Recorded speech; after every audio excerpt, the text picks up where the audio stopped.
Hi guys, good morning. এবার আমি একটু গুড়ের সন্দেশ বানাবো, আপনারা দেখ। এই যে গুড়ের সন্দেশটা বানাচ্ছি, এই যে দেখেন এই ছাঁচটা,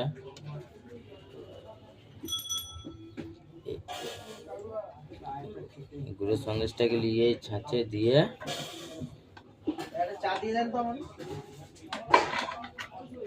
ছাপ দিয়ে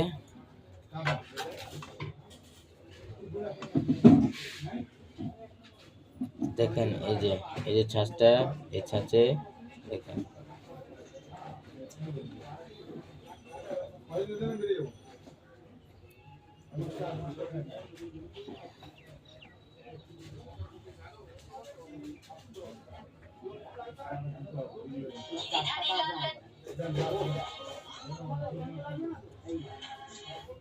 এই যে পুরো রেডি হয়ে গেল সন্দেশটা।